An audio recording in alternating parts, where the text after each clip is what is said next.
안녕하세요. 저는 올해 33살 여자이고요. 직업은 군무원입니다. 젊은 나이인데 힘든 일을 겪어서 살기가 너무 힘이 드네요.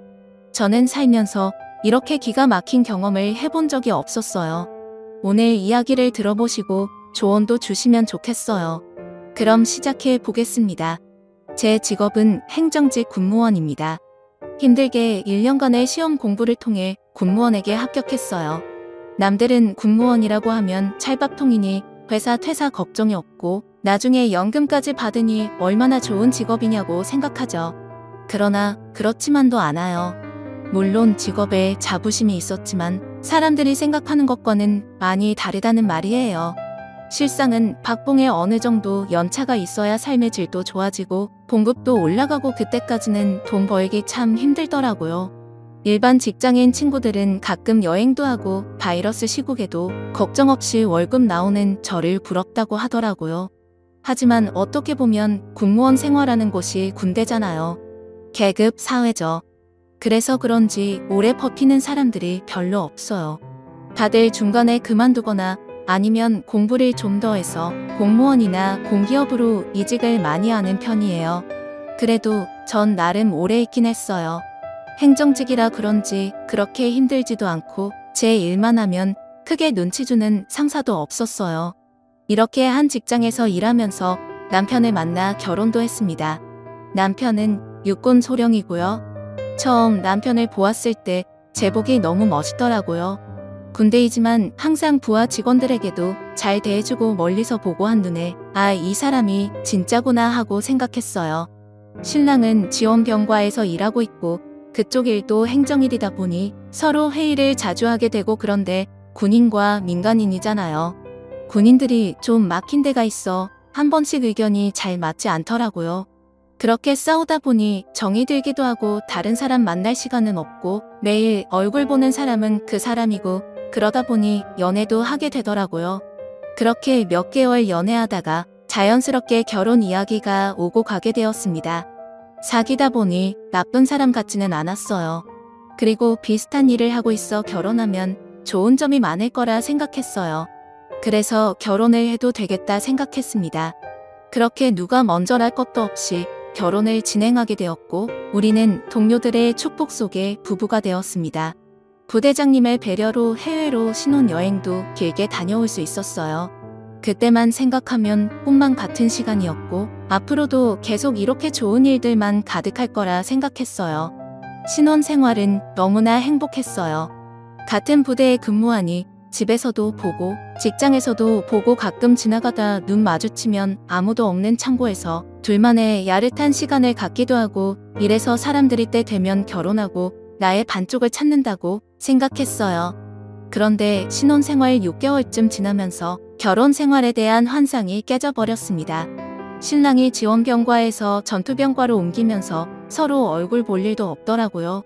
제가 시간이 나면 남편은 훈련으로 인해 바쁘고 남편이 시간이 나면 제가 정신없이 바쁘더라고. 어쩌다 둘 다 시간이 생겨도 데이트보다는 밀린 잠을 자는데 먼저이고 결혼만 했다 뿐이지 전과 별로 달라진 게 없더라고요. 나중에는 이게 부부인지 군대 동기인지 분간하기 어려웠어요. 그냥 한 집에 사는 룸메이트 같았습니다. 그러다 보니 부부간의 애정도 별로 없었어요. 남들은 신혼 때 더 불타오른다고 하는데 그럴 시간도 없어. 결혼 생활에 대한 회에 마저 들다군요. 그래서 공무원을 그만둘까? 하고 생각도 했었는데 하지만 이 일을 하려고 공부한 시간도 아깝고 이때까지 몇 년이니 걸린 진급과 경력이 너무 아깝더라고요. 물론 돈은 넉넉하지 않았어요. 적어도 아이를 가지기 전까지는 부지런히 벌어서 저축해 놔야겠다고 생각했어요. 그런데 안 되려고 하니까 모든 일들이 제 마음대로 되지 않았어요. 사회생활이라는 게 업무도 중요하지만 인간관계도 정말 중요하다는 생각이 들었어요. 그게 제 마음대로 되지 않았어요. 바로 새로 들어온 간호장교 때문이었습니다. 일반 직장인도 마찬가지겠지만 군무원 또한 시간이 지나고 진급하고 연차가 쌓이면 선후배의 관계가 엄격하거든요. 그리고 여기는 군부대잖아요. 하지만 민간인과 군인 신분은 계급을 떠나 서로 동반자라고 해야 할까? 서로 이해하고 다독여주려고 노력하는 사이거든요.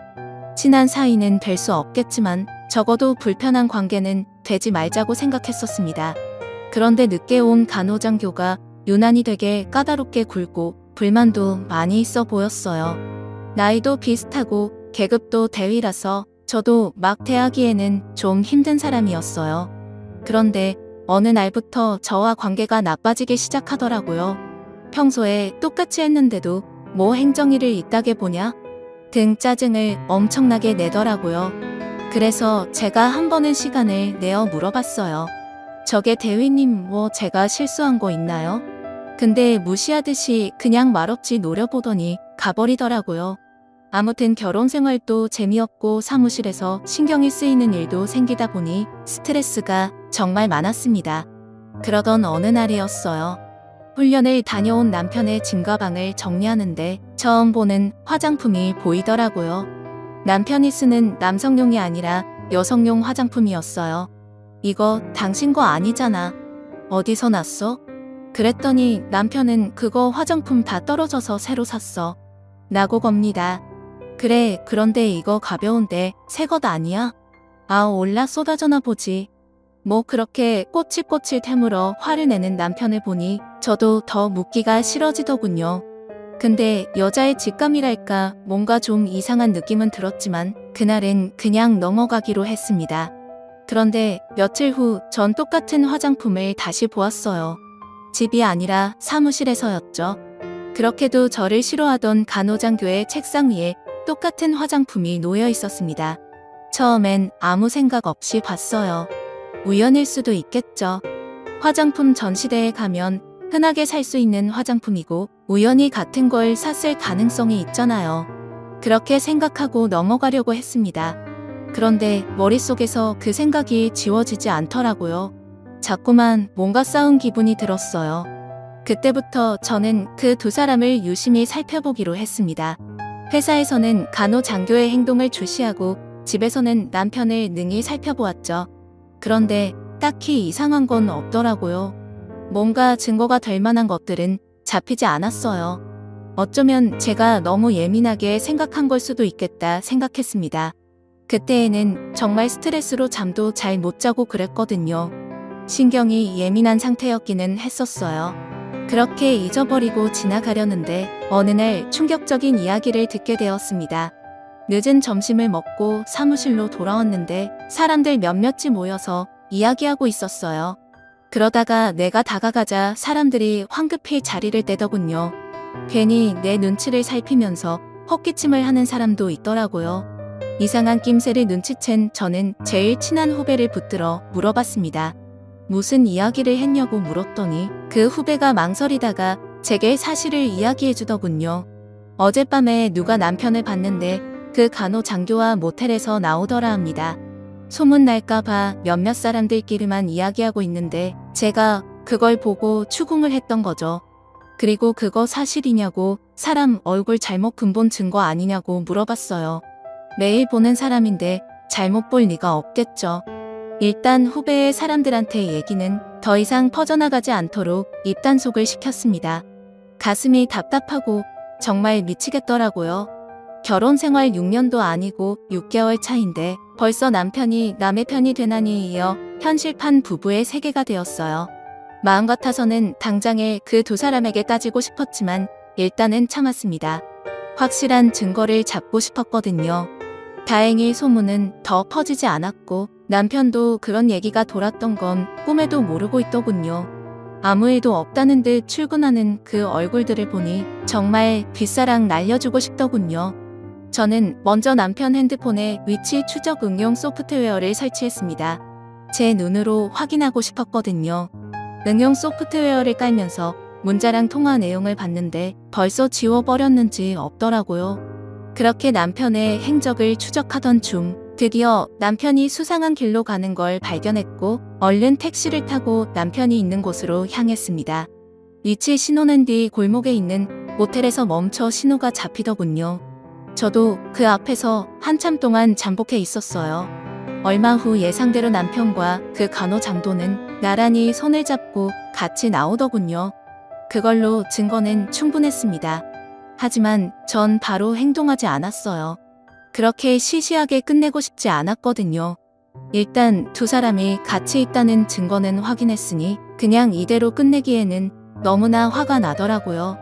어떻게 할까 고민하다가 한 가지 방법을 찾았어요. 일단 사무실에 연차를 내고 친구들과 일주일 정도 제주도 여행을 갔다고 남편에게 허락받았어요. 그 전에 저는 집에 몰래 카메라를 설치했습니다. 핸드폰으로 집 안 상태를 볼 수 있는 카메라였어요. 고화질의 소리도 녹음되는 기종으로 샀습니다. 물론 남편은 모르게 숨겨두었죠. 어차피 남편은 집안일에 관심이 없어서 그런 사소한 변화는 눈치도 없었거든요. 남편 성격상 일주일 동안 집을 비우게 되면 틀림없이 그 간호장교를 불러들일 거라고 생각했어요. 그리고 그 예상은 적중했습니다. 오래 걸리지도 않더군요. 제가 집을 비우자마자 간호장교가 들어오더군요. 그리고는 더 이상 말하지 않아도 알겠죠. 어떻게 신혼부부 집에서 그럴 생각을 했는지. 남편도 남편이지만 그 간호장교 정말 뻔뻔하더라고요. 그렇게 녹화된 영상은 모두 저장해 두었어요. 제주도 여행에서 집으로 왔을 때 아무 일 없다는 듯 생활했습니다. 얼굴만 봐도 토가 나올 것 같았어요.